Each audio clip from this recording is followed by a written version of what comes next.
permasalahan itu sebetulnya bukan masalah hutangnya saat ini gitu loh, tapi permasalahan dari semua pinjol itu beku gitu loh.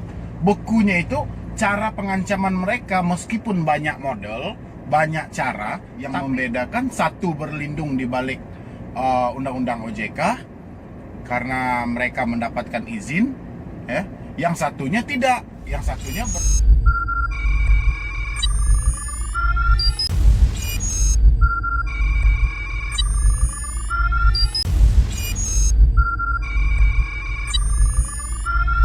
Halo, assalamualaikum warahmatullahi wabarakatuh. Selamat siang ya kepada teman-teman semuanya, khususnya yang selalu menantikan video terbaru atau updatean terbaru dari channel Solusi Utang. Jadi di sini tuh karena banyak ya yang masih bertanya itu gagal bayar di pinjol legal sama gagal bayar di pinjol ilegal, itu resikonya apa, Pak? Padahal berulang kali gitu loh saya jelaskan. Resikonya sama, ya. Makanya saya bikinkan judulnya ternyata resikonya sama. Gagal bayar di pinjol legal dan gagal bayar di pinjol ilegal, resikonya sama. Sama apa, Pak? Sama-sama disebarkan data, sama-sama diintimidasi, sama-sama ditakuti, sama-sama diancam, sama semuanya gitu loh. Yang membedakan apa? Yang membedakan satu berlindung di balik undang-undang OJK karena mereka mendapatkan izin, ya. Yang satunya tidak, yang satunya bersembunyi di balik smartphone dan komputer mereka. Ya, cuman itu aja bedanya, yang lain nggak ada bedanya, ya. Jadi untuk teman-teman itu sebetulnya yang menjadi permasalahan itu, karena kan sering itu saya bahas di video itu kan, yang menjadi permasalahan itu sebetulnya bukan masalah hutangnya saat ini gitu loh, tapi permasalahannya itu karena hasil pemikiran dari teman-teman itu. Makanya seperti inilah jadinya gitu loh. Jadi ada konsepnya ditakut-takuti, ada konsepnya yang diancam, padahal semua itu ya cuma ancaman aja, ya. Terkadang pinjol legal, debt collectornya datang ke rumah, giliran mereka ngancam lewat telepon itu kan garang banget itu kan. Tapi giliran mereka berhadap-hadapan dengan kita, itu biasanya mereka melo kali gitu loh, ya. Jadi nggak segarang yang kita dengar di media telepon sama yang kita lihat dari SMS-an mereka gitu loh, ya. Kan saya udah bilang itu di video itu, berapa banyak itu yang saya bilang kalau ancaman dari semua pinjol itu beku gitu loh. Bekunya itu cara pengancaman mereka, meskipun banyak model, banyak cara, tapi koridornya itu cuma tetap satu gitu loh. Mereka akan menekan Anda di mana tempat Anda yang takut, konsepnya untuk tagihan. Nah, dan disitulah bermacam-macam skenario yang mereka berikan, sehingga dari pemikiran kita itu bermacam-macam drama yang kita bentuk gitu loh, ya. Pada dasarnya itu semua nggak ada, ya. Contoh sekarang, berapa banyak pinjol ilegal yang mengancam akan memperdatakan, akan one prestasi. Sampai detik ini pernah nggak Anda melihat berita atau laporan kalau mereka telah diproses secara perdata oleh pinjol legal, ya? Coba dari situ aja gitu loh. Berapa banyak, hampir semuanya orang yang telat bayar atau gagal bayar di pinjol ilegal, di pinjol legal, itu mereka diancam akan diperdatakan, ya.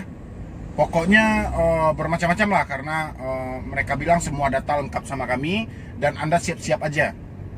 Siap-siap ini kita juga nggak tahu dalam arti siap-siap apa gitu loh.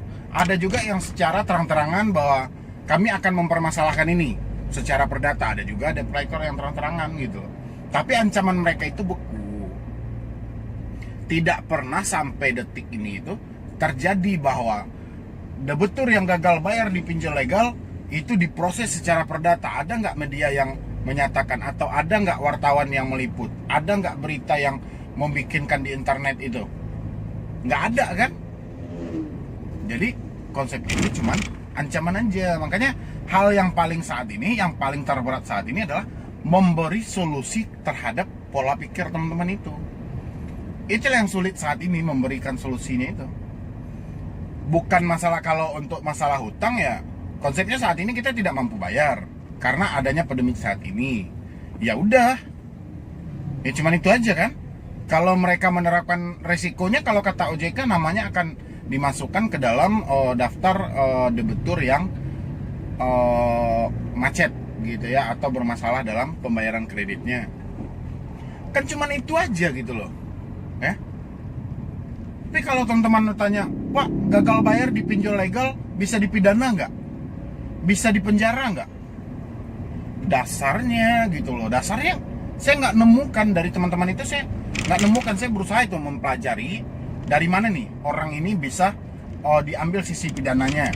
Kalau dari penipuan, real tidak ada penipuan ya, karena kiblatnya semuanya soal hutang piutang itu diatur dalam undang-undang perdata ya, itu sudah jelas. Sekarang ada yang menekan mau dipenjara, saya nggak nemuin gitu loh bukti bahwa Anda itu akan terseret dalam kasus pidana gara-gara Anda tidak mampu bayar hutang pinjol. Ya. Saya nggak jumpain di situ. Jadi debt collector menyatakan, Pak, ini sama aja Anda membohongi kami atau menipu kami. Dasar penipuannya dari mana? Ya. Kita melakukan peminjaman dalam keadaan sadar. Orang itu memberikan pinjaman dalam keadaan sadar. Kenapa orang itu memberikan pinjaman ke kita? Karena data kita lengkap dan akurat. Ya, secara undang-undang perbankan dengan aturan yang ada, kalau sudah lengkap itu kan udah dicairkan. Kan tidak ada unsur paksaan timbal balik. Oh, misalnya pihak pinjol dipaksa oleh debiturnya untuk memberikan dana terhadap dia. Kan nggak ada. Apalagi yang dia itu cuman berbasisnya online gitu loh. Ya, bukan kayak kita di bank kan langsung tatap muka itu antara kreditur dan debitur. Kalau online mana ada? Kita bertatap muka cuman lewat HP aja. Ya. Gimana Pak dengan perjanjian kita di media elektronik? Ada juga. Biasanya perjanjian-perjanjian seperti itu jarang sekali digunakan oleh pinjol legal. Yang kebanyakan perjanjian yang seperti itu, seperti rekaman video, itu biasanya pinjol ilegal. Buat apa? Buat mereka sebar-sebarkan nanti. Kalau pinjol legal, mereka kalau nyebarkan data pasti mereka tidak melampirkan identitas perusahaan mereka. Biasanya seperti itu. Mereka pasti bersembunyi di balik aplikasi lain lah modelnya namanya gitu loh, sehingga konsepnya membuat kita panik gitu aja gitu ya. Kalau enggak mereka menyebarkan data secara halus, minta tolong sampaikan kepada kontak darurat kita atau teman-teman kita, tolong suruh bayar aplikasinya, suruh bayar hutangnya di aplikasi kami. Cuman itu aja. Bagaimana Pak dengan pinjol ilegal? Kalau ilegal ini skenarionya banyak banget ini, sehingga terbentuklah ratusan drama oleh debitur. Ya, banyak skenarionya, saya lihat ini tuh banyak, cuman ya itu aja gitu loh. Cuma itu aja. Palingan mereka untuk meyakinkan kita, nanti mereka edit lah surat laporan polisi berdasarkan lambang Mabes Polri nanti ya, bahwa kita dinyatakan DPO atau daftar pencarian orang. Tuh, pokoknya banyak lah skenario mereka, tapi konsepnya juga nggak ada masalah gitu loh. Dan abis itu Anda dikatakan penipu, penggelapan uang, melarikan uang perusahaan dengan pasal 372, 378. Selama ini, pertanyaannya ya, selama ini pernah nggak Anda menemukan orang yang gagal bayar di pinjol ilegal di penjara ya, atau diproses secara pidana, yang tidak mampu bayar di pinjol ilegal? Nggak ada kan? Nggak pernah jumpa kan? Berapa banyak media yang Anda baca? Hah? Nggak pernah jumpa.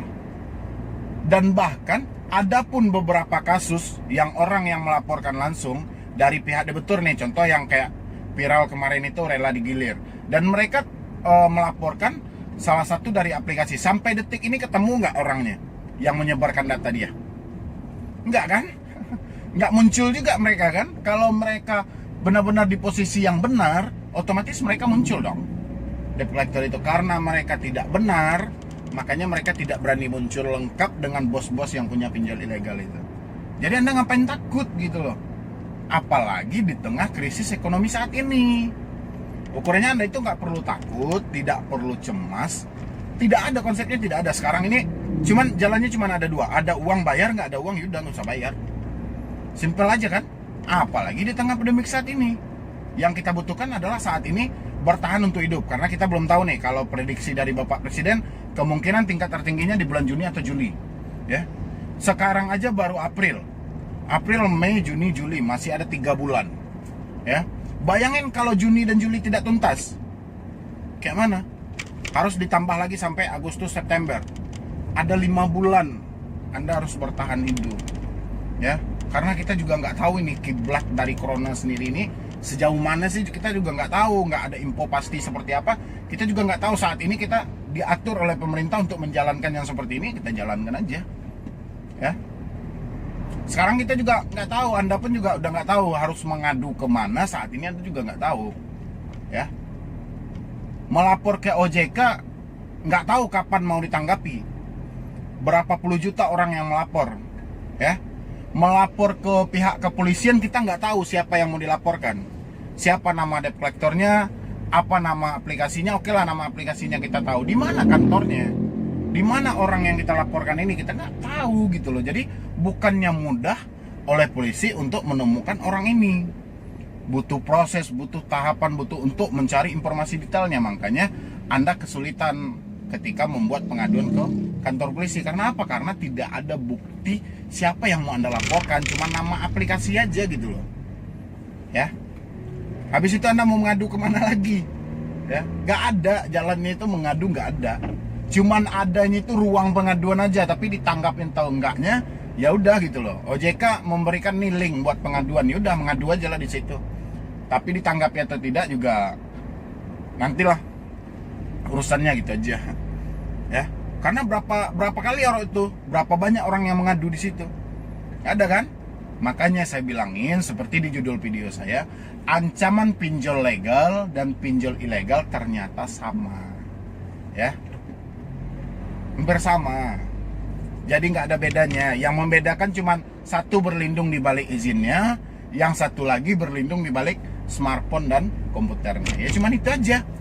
Sekarang PR-nya adalah buang drama yang ada di pikiran Anda, tenangkan hati Anda, tenangkan pikiran Anda. Insya Allah badai ini pasti berlalu, dan fokus untuk menata hidup Anda buat kedepannya, ya.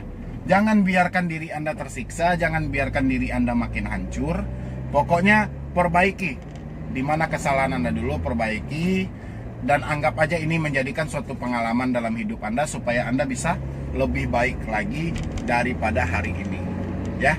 Jangan pernah menyesal terlalu lama, bangkit dan semangat kembali, perbaiki di mana masa lalu yang tertinggal. Insya Allah kebahagiaan ada buat Anda, ya.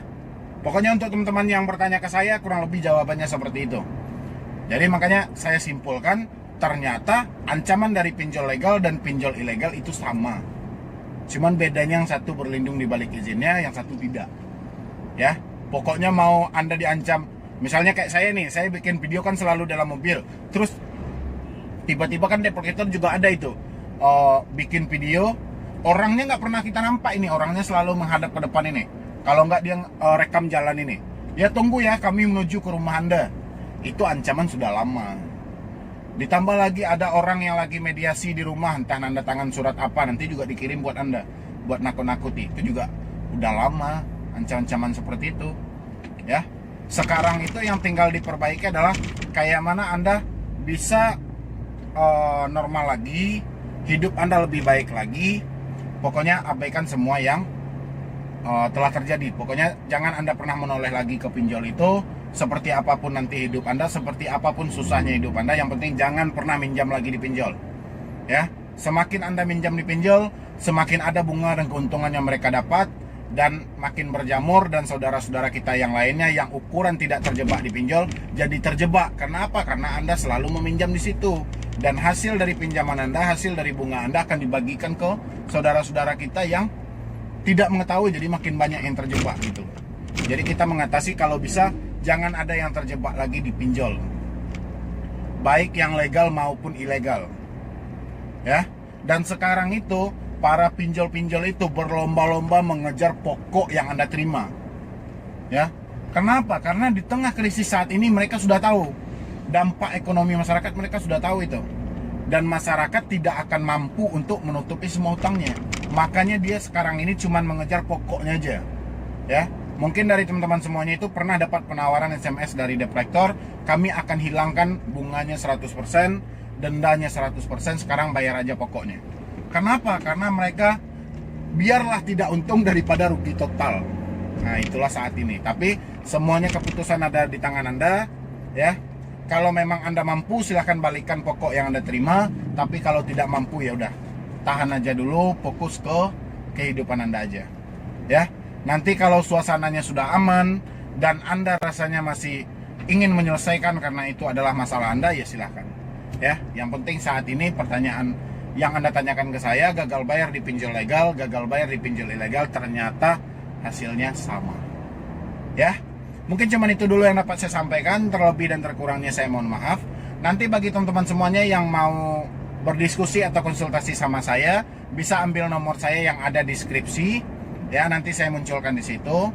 Nanti atau Anda juga bisa menggunakan jasa tim saya, juga terserah. Yang penting konsepnya jangan paksakan, karena jasa tim itu berbayar, ya. Kalau memang Anda sudah tidak mampu, yaudah cukup konsultasi dan diskusi aja sama saya. Insya Allah tidak usah dibayar, ya. Jadi sekian dulu dari saya, Medi Broni. Wassalam.